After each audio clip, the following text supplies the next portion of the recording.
Welcome to Muscle and Fitness, National Military Fitness and Wellness Podcast, Fit to Serve. I'm here with Senior Military Editor Robert Wilkins and our guest, Mark Jenkins. What's up, Mark? Hey, what's happening, man? I gotta tell you, man, it's good to finally meet you on a podcast. There was this girl that I liked in the gym. Yep. And I tried to rap to her, and I was like, yo, how come you never talk to me? She told me this has to be maybe, I don't know, maybe 15, 20 years ago. She said, well, you're not like Frank Sepe. If you were like him, then I would get with you. So ever since then, I've been following your career. So it's good to be on. Did you ever get the girl? No. She was real with that. She was real. Did I ever get the girl? Me. I didn't. I was married 15 years ago, but nice try, right? Rob, we always ask, right, what your military background was. Sure. So, Mark, again, nice meeting you. We've met about 15 years ago. Yeah, pleasure. Covered you in our Fit to Serve column, and as I said earlier, you were a friend of my wife, Amy, who was a IFBB fitness competitor. So, first of all, thanks for your time today. So we'll start from the beginning. Where are you from? And, after you give us a little bit about your background, were you athletic and into sports? And what made you join the Navy? Because, there's something called the Air Force that might have been even a better fit for you. Yeah, I was Mark Jenkins. I'm 52 years old, 1970, from Brooklyn, New York. My mom is Antiguan. So we went back and forth to Antigua. My background growing up, my dad died when I was 2. So my mom remarried after that. And I started growing up in Brooklyn. All my family super West Indian with accents, I'm the only one, we're the only generation lost the accent. And I have a sister at the time. She was 2 years older than me.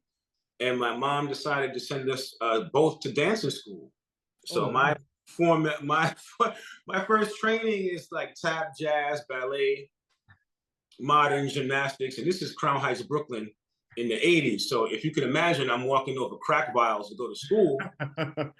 And after school, I'm doing classical ballet, modern gymnastics, tap. So, and I never thought anything of it because that's what I got introduced to. Like if a kid got introduced to football, that's what he'd be doing. But, I made the mistake. I mentioned it to somebody at school one day. Dancing school was so hard. I was so something stupid I definitely should not have said.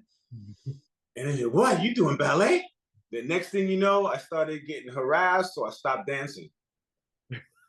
And what were you gonna say? No, I grew up in the 80s in Queens. Right. So yeah, so I'm just laughing because I heard these conversations before. It's totally alien. I'm in the middle of the hood. This is what I'm saying. So so I stopped dancing for my own safety. Yeah. You know what I'm saying? For my own safety, but unbeknownst to me on the West Indian diet, that was the only thing that was keeping the weight off of me. Yeah. I remember soon after that, I found myself like maybe 16, 17, 225, 230 pounds, 45-inch waist, about a good B cup working with it. Wow. Nice set of BCs. And running home from school, man. I tried to do sports, but I started so late, I couldn't get picked because now I'm in high school. I never dribbled the basketball. I didn't have the fundamental skills to even get down. It was too late. Yeah. So, I'm the kid, looking around the corner to see if anybody's there. And I run home to keep my sneakers on my feet because, there's silly sneakers back then. So it was cold wintertime. So my whole thing was to survive and keep my sneakers on. So, it just dawned on me, like, you're not going to last, bro. Like, you're not going to last. It's inevitable, bottom of the food chain. And I said, well, what can I do? My sister was 2 years older than me. My mom bankrupted herself. She sent my sister to Penn State. Wow. She was still going. There's no money for the family. And I happened to be walking past the recruiter, and I said, fuck, man, maybe I could join the military and get myself together. But then I was like, damn, I'm so out of shape. This is going to be crazy. I was smoking cigarettes, trying to fit in. I'm smoking cigarettes, drinking 40s, the whole shebang, legit 45-inch waist at 17. Crazy. And So I was smart enough to know I could not survive the Army or the Marine Corps. So it was between the Air Force and the Navy. And the Navy recruiter, he said, yo, he saw I was a fat kid. He said, yo, but I tested high on the ASVAB. Mm-hmm. Tested pretty high. So they were like, they were kind of interested. The Navy guy said, yo, why don't you join the Navy? There's a McDonald's on every aircraft carrier. Oh, wow. Ship, you can have McDonald's. And I said, word, there's McDonald's? Fuck the Air Force. I'm going straight Navy. I didn't even talk to the Navy guy after that. I was 17, so I had to get permission from my mom to sign off so I could go, right? And my mom was like, are you sure? Because she knew I was so out of shape. A guy comes in my house and I'm like, Mom, don't embarrass me. There's McDonald's on every ship. It's going to be good. The guys is going along with it. I sign up and they had me going until I actually got to a ship. Because when I got to a ship, I asked for the McDonald's. And one person looked at me and they sent me down the hatch someplace else. And then I find somebody else. They were just calling ahead and sending me all over the ship looking for McDonald's. Because that was getting me through boot camp. That was everything. Me getting to the McDonald's to make it to the ship. How much weight did you lose in boot camp? Oh my God. I lost a lot of weight and a lot of muscle. Really? At the time, but I must have dropped. I maybe went from a 45-inch waist in boot camp to it. Because, I wasn't conscious of the weight at that time, but I might have went down to maybe 34. Wow. Yeah. Yeah, but I'm very flabby. I still had the man boobs, and they sent me to Meridian, Mississippi, school to aviation. I was working with the F-18s, and I see this big jack dude, and I was like, "Yo, man, you so jacked, man. Can I work out with you? Can you show me what to do?" And he was like, "Yo, why would I train with you?" And I was like, "Dude, I haven't seen my what in the shower in years, bro. I just want to get my stomach down so I can see my shit in the shower, bro. Come on, man." So the guy felt sorry for me. And I started training with these guys, man, and they were already in good shape, like hardcore. Like one guy, there were real characters in there. One guy, he would hit his legs with a 2x4. And I was like, yo, in the gym. And I'd be like, yo, why are you hitting your legs? He was like, yo, because they're not responding to the squats. They're not responding right. So I had to punish them. Like, real crazy. I started training hardcore, throwing up, squatting from nothing. From nothing. For nothing. Hitting me when you're squatting, all this shit. But by the end of that, I might have been 250, 22-inch arms, 29-inch waist. Wow. Yeah. 32-inch thighs. Yeah, really jacked. Didn't have good calves, but it's so funny. I'm big calf training in the Navy, but I'm laughing at you because somehow everything relates back to McDonald's in the 80s, because I remember I went to the second most dangerous high school in Queens, and when I had to run, there was a McDonald's. So I went to McDonald's, and back in the 80s when they're like, yo, you got $1, I'm like, nah, okay, and you get chased. I used to run into this place called Dan Laurie, which was on the corner, which was a workout place, and I used to hide there till the coast was clear and read the magazines, and that's how I got. Wow. So it's funny, I'm laughing at you because, like, I was born in Brooklyn and whatever, and I'm just thinking in the 80s, like you said, ballet. I remember coming out with a gi and a belt and like, oh, you think you know martial arts? Yeah, it was a very dangerous thing to do. So and then I would try to do the sports and expose myself more, like get popped. Yeah, yeah, unless you played from birth until then. Crazy. It was great. It was very crazy.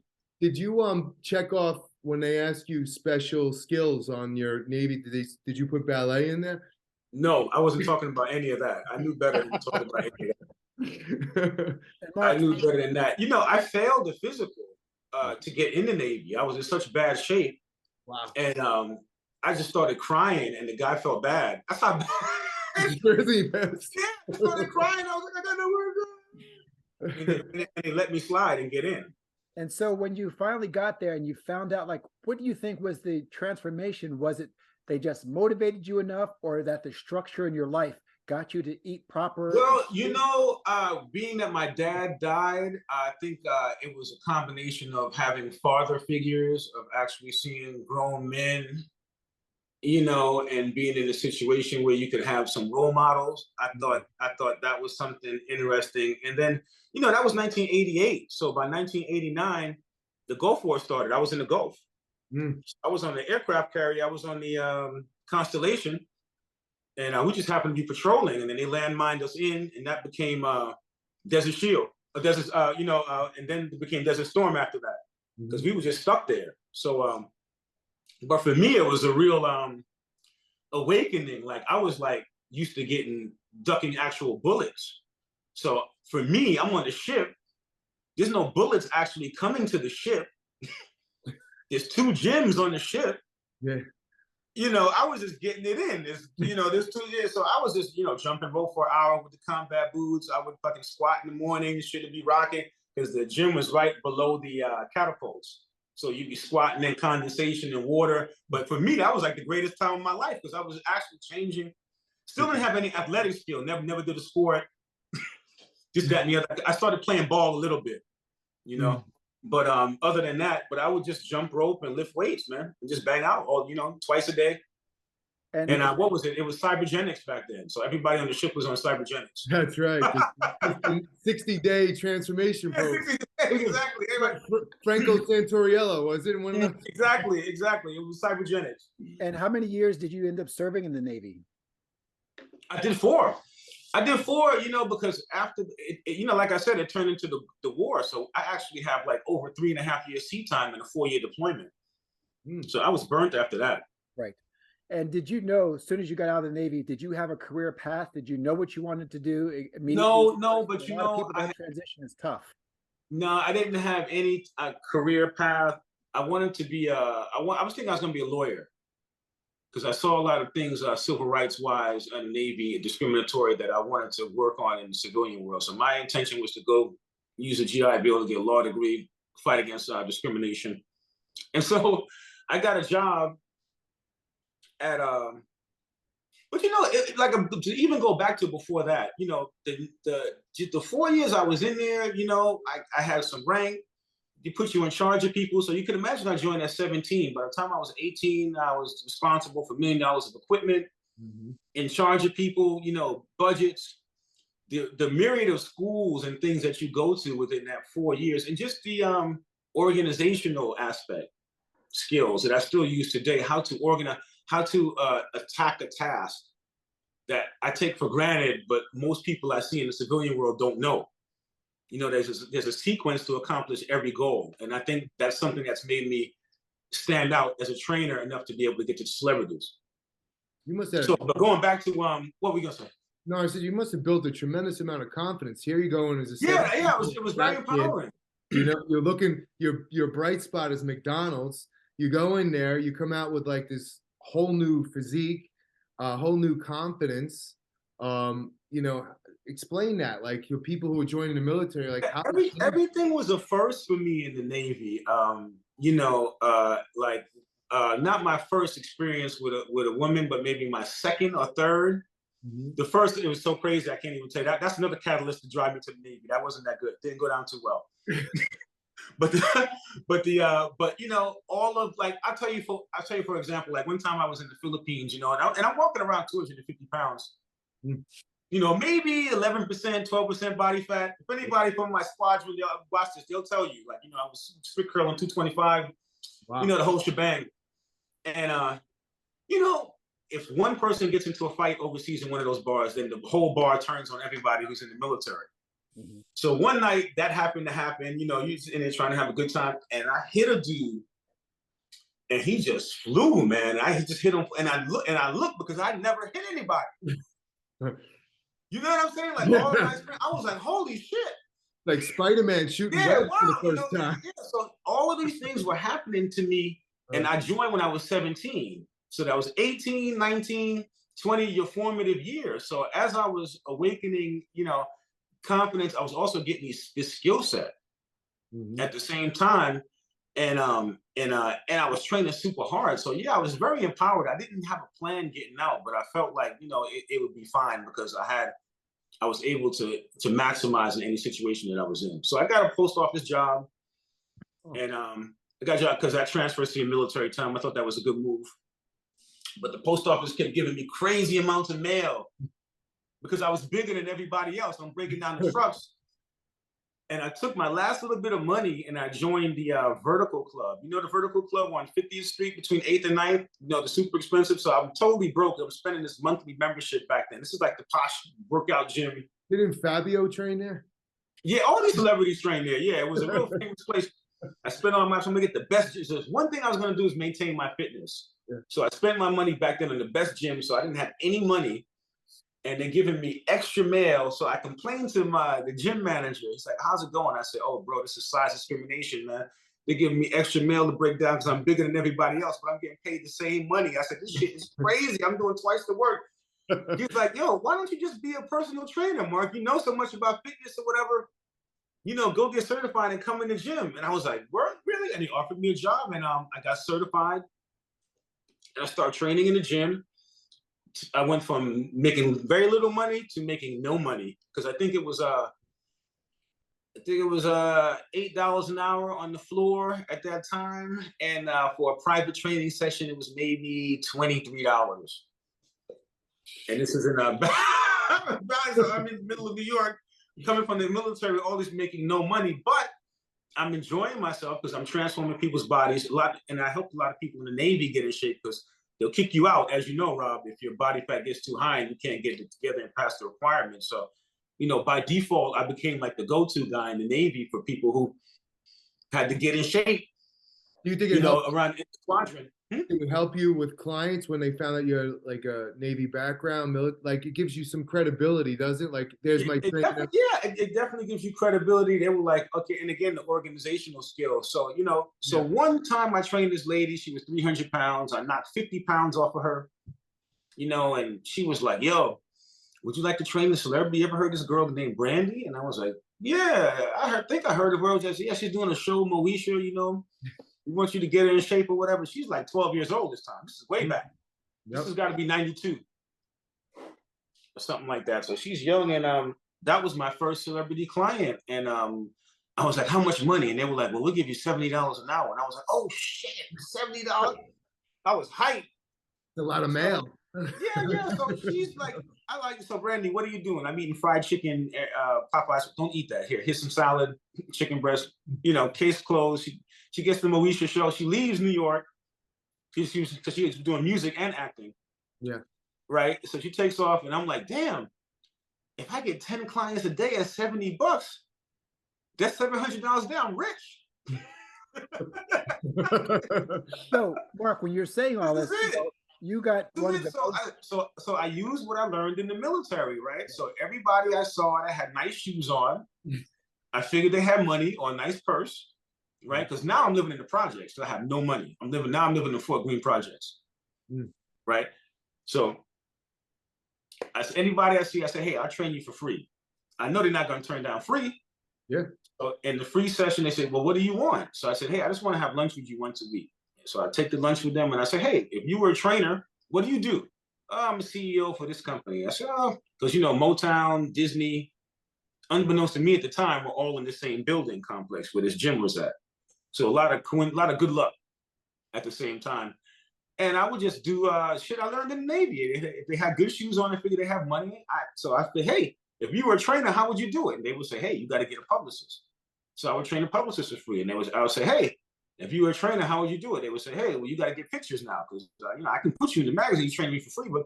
And then I would train photographers. So I would train people for free for years, and I would have my little shit I learned in the Navy. I'd have my little organizational chart, the person to get to them. And I knew that if I did it long enough, I would reach a tipping point.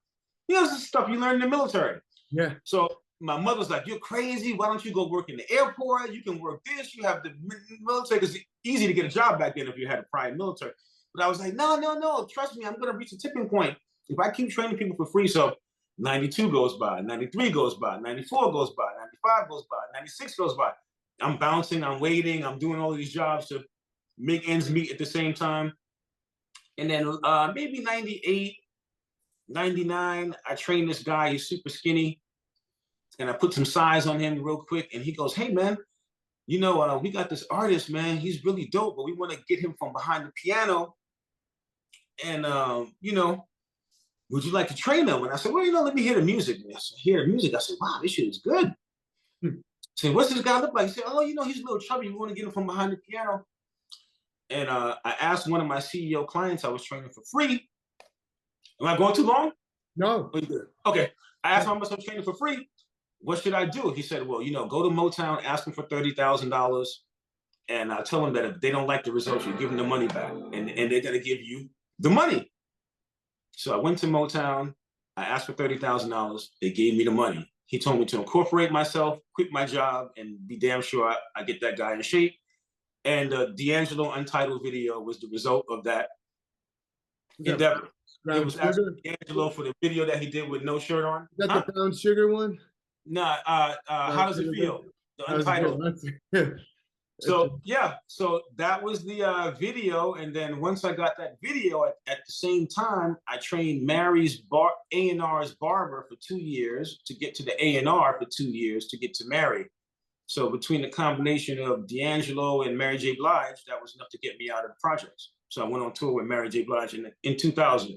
So it only took me 6 years living in the projects. But look at this list. You know, you got LL Cool J, Q-Tip, Beyonce. Yeah, all of that out Khaled, Busta Rhymes, Missy Elliott, P. Diddy. So first of all, I think that's probably one of the most impressive lists of celebrity clients I've ever seen before. But again, from this kid who was so out of shape to get these people whose appearance is key to their success, you're the guy they got in shape. Now, did you go to school and get degrees and certifications and all this physical fitness or exercise physiology, nutrition? What did you do to get these people in that world-class shape?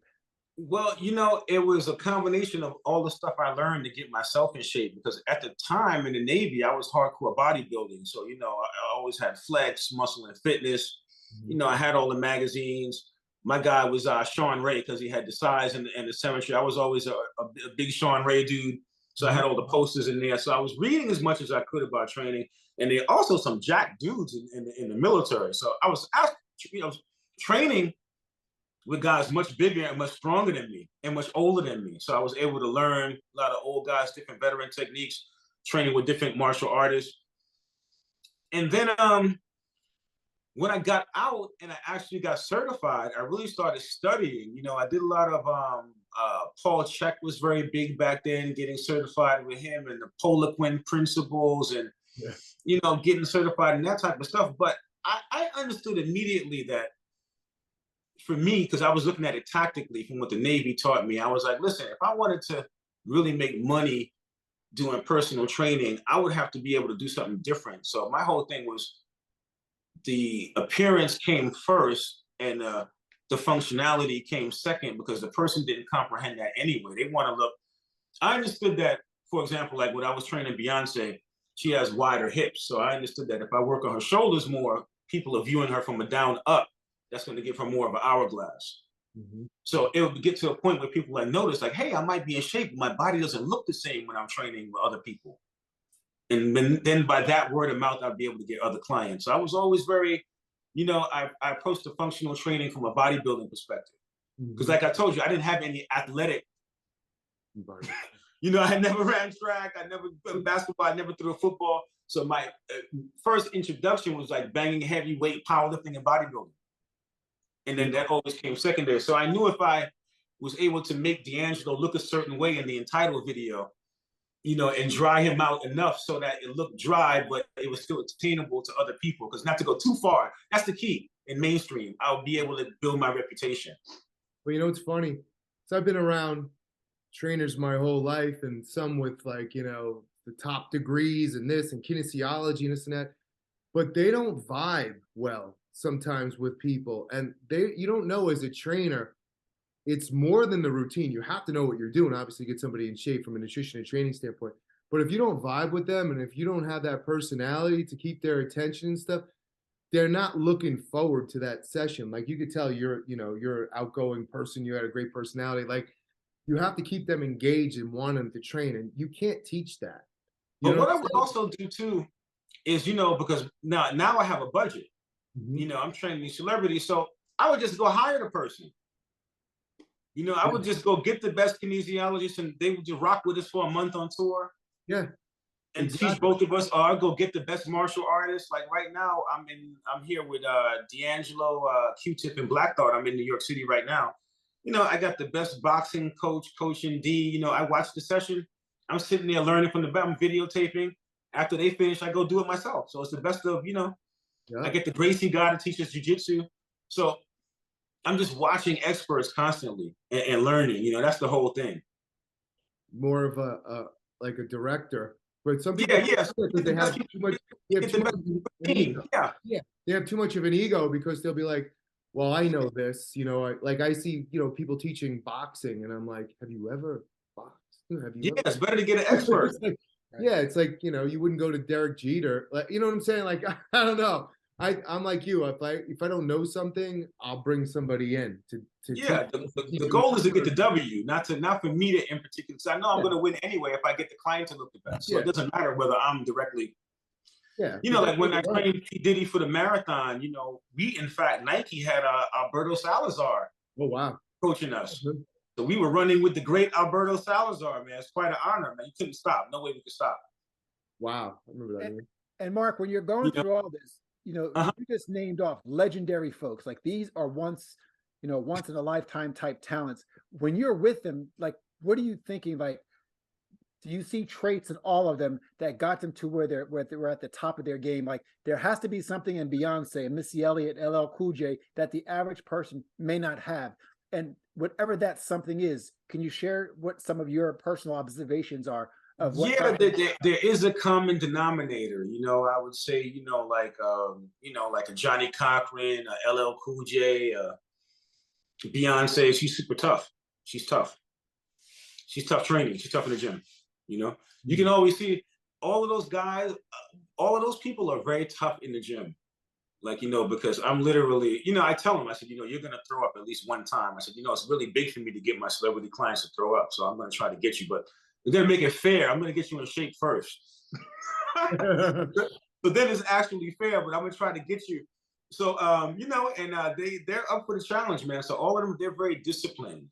They all have that discipline and they have that killer instinct, or they're able to go to that place.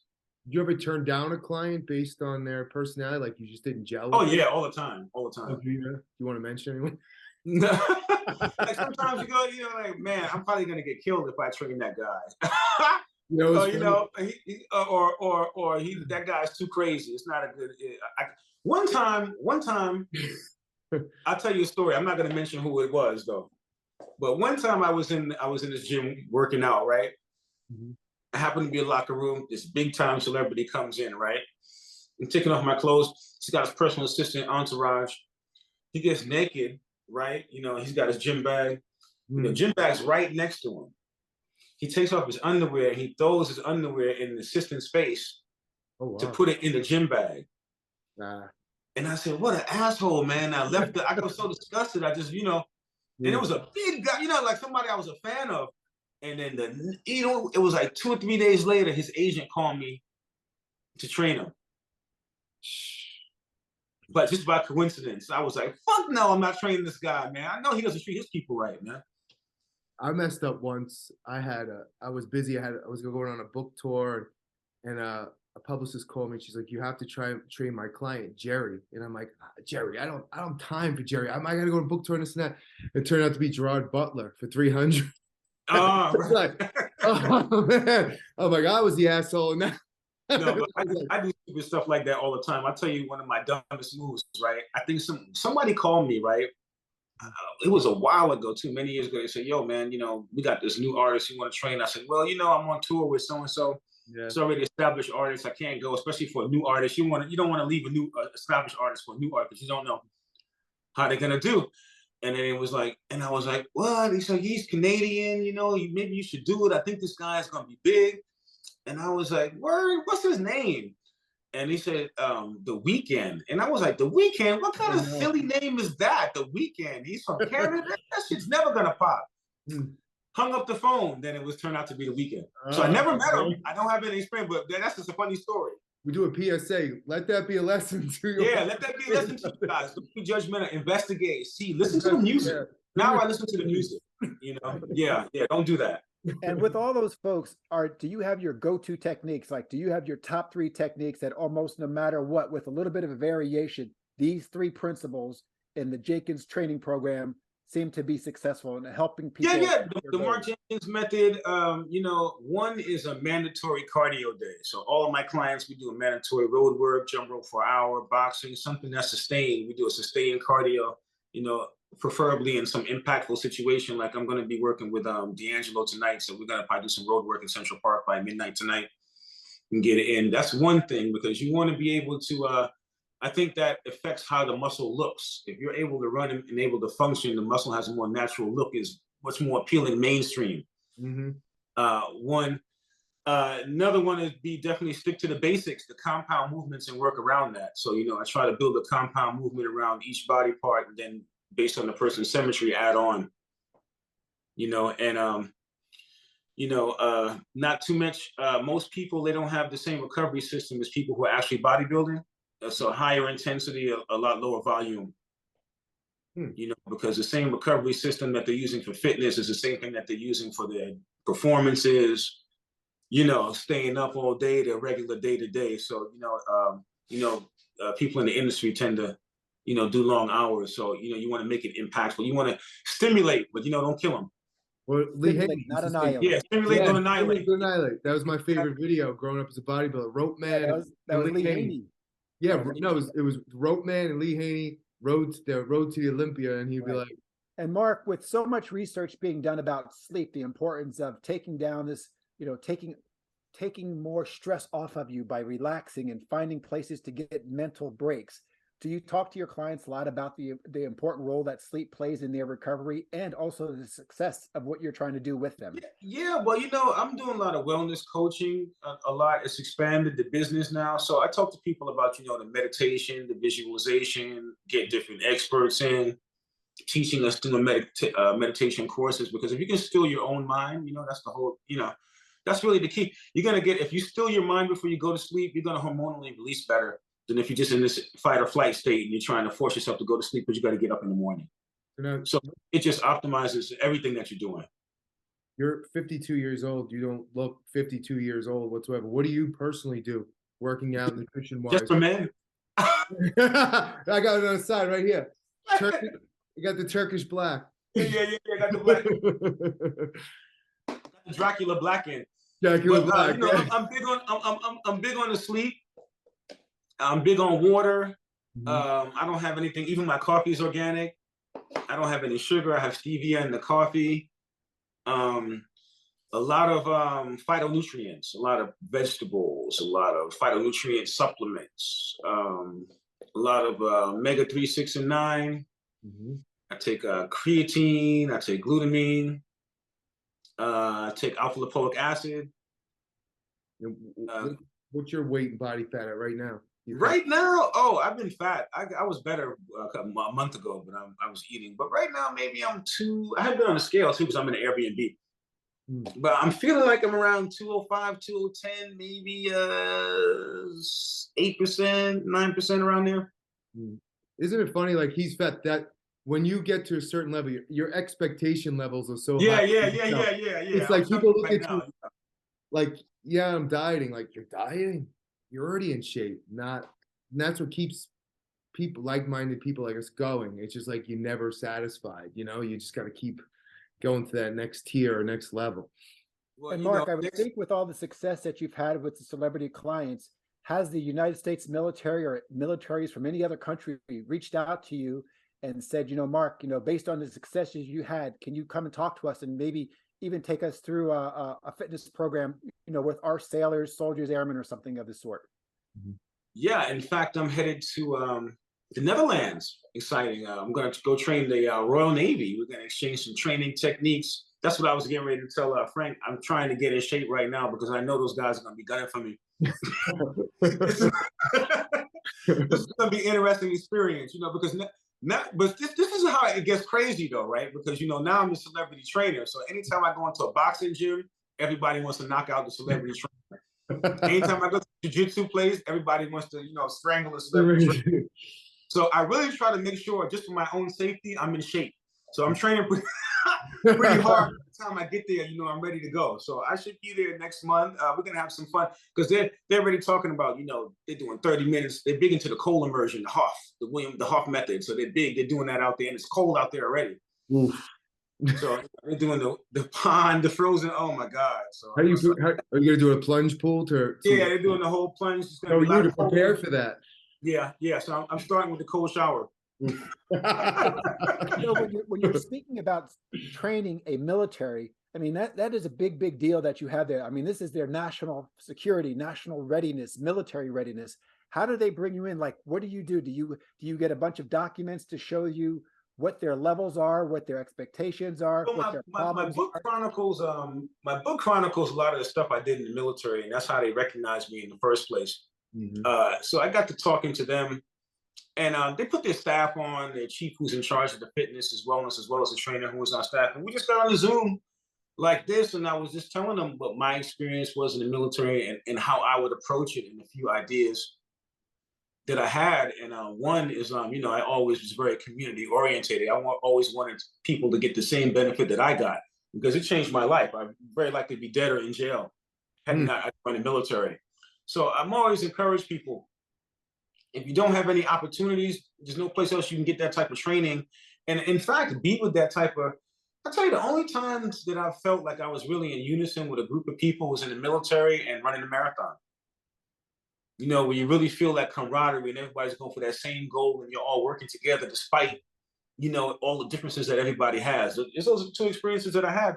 It got to be running the marathon and the military. So, we want to go into the community. That's what I'm doing, what I told them.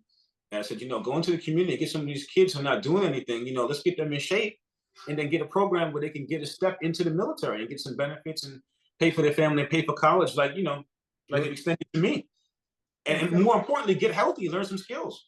That's exactly right. So, right now, America's faced its worst recruiting problem since 1973 with about, I think it's 23% of American youth between 17 and 24 can serve our country right now. So maybe when you get back from the Netherlands, we can look into maybe making a connection there at the Pentagon and you coming in and talking to our Department of Defense and seeing that'd be an honor. It is that you have that we can share, because there's nothing more important than our national security, our military readiness, and the future of our country is with our youth. So we need to do all we can to improve their levels of health as well. Yeah, and I commend you on all your efforts with that too. You're doing a great job, bro. It's a passion. Thank you. Much respect. Thank you. How does that work too when you go down to the Netherlands? Are you like blowing a whistle at 5 a.m. in the morning? Like, do you have a staff? Are you staying in the barracks? Like, how do you set up? I think it's going to be pretty Spartan. I try to, but the thing with me is that I never owned a gym. So all these years from 2000 to now, I've been touring with artists. So I always in bed. So when I'm with Busta Rhymes, I'm into flip mode. When I'm with, whoever I'm with, I'm part of the entourage. So, I'm going to in bed with them. So this should be, that's what I'm saying. This should be interesting. This should be extremely uncomfortable. It should be fun and uncomfortable at the same time. Yeah, it's going to be interesting. But it's going to be fun to get the training in. We're going to get it on footage. I got some ideas about turning it into an app, some incentive programs for the sailors that are there. So it should be a cool program. And then the recruitment with the community side, that's going to be fun. We're going to be doing free classes in the hood, all kinds of stuff. Wow, that's awesome. Huh. What's the end goal for you? Like, what would you like to achieve? Like, what's your biggest passion? Right now, I'm thinking I'm gonna do like some destination retreats. I'm gonna do like a hotel with a facility, with some stem cell treatment, where you can really get some rehabilitative and restorative and luxurious location with some performance capacity where you can bring some celebrities in to do a show at the end of it. So I'm trying to put together, looking like to do like a wellness Coachella type situation. So I'm speaking to some investors right now, and we're excited about it because it's something that's different. I think the big thing with fitness is that, the fitness community inherently, because we realize it's something that you're supposed to be doing and how important it is, we don't market properly or put the marketing dollars in it to actually attract the audience. But if we use the same marketing techniques as other companies and actually put some marketing dollars behind it, like instead of putting an instructor behind the green screen and cheaping out, if you actually had a plot driven and had how fitness integrated into that 5-minute video and attached that to a hit song, you could create a whole movement. Just like with the marathon, when I wrote that originally, I wrote that concept, I wrote that for D'Angelo. He said no. I gave it to Mary. She said no. And then I gave it to Diddy. He said, yeah. to this day, that marathon in '04 is the biggest turnout ever for the New York City Marathon because all the kids from the hood came out to see Diddy run the marathon. Yeah. You know, so it's super impactful when you get the marketing behind it. You can make wellness, you know, in style and fly and marketable. And that's what I try to do with my brand, just make it more accessible to people, less serious, because people are already, they're already anxious about it. Yeah, that's true.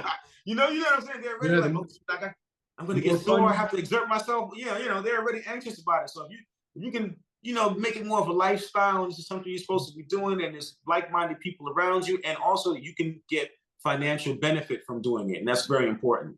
Sure.